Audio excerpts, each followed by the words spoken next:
Jack here, and I've got with me two different sizes of the Orchids Dry Live Moss for plants, for reptile tanks, terrariums, and anything like that. There are two different sizes here. This is the 1.5 quart size, and this is the 3 quart size, just to give you a little comparison of the two different quantities that you can get. Now, full disclosure, these were sent to me for free for this video, but as always, that won't change anything that I say.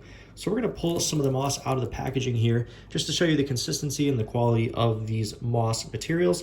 And we're gonna actually apply it to the plant I've got right here in a second to give you an idea of what that looks like. So I'm just gonna try to cut the tape here without cutting the bag. All right, so I was able to cut it out of the package, and here are the two different quantities of moss. So once again, this one is the smaller size, about half of this size. You got 1.5 quarts to about 3 quarts. So one thing I really like about this moss is just how consistent it is and how light and fluffy it is. Now, it is very natural green. This is not dyed, and so it's not gonna lose the color if you get it wet or put it in water, which is really nice. And the consistency is a lot finer and more consistent. There's less twigs and sticks in the moss, and it really allows it to be spread out super easily.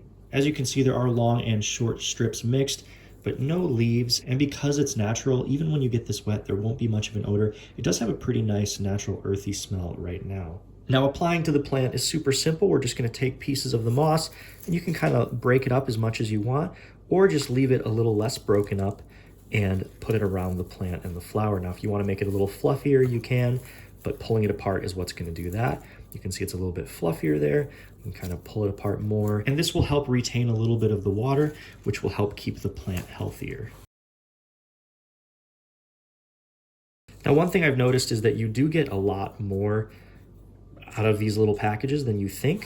When you first get the moss, it is very compressed together, but as you pull it apart and fluff it out, it actually covers a lot more surface area than you would think. So right now we're just using the smaller size, the 1.5 quart, and we could do plenty of plants with this moss, but if you do have a lot, the bigger chunk is gonna get you a lot farther. All right, so there you have it. We've got the plant nice and set up with our fluffy moss. So far, really liking this moss. It's very clean and consistent and fluffy and smooth. And I think it's great for your plants. I think it's great for your turtle tank or your terrarium.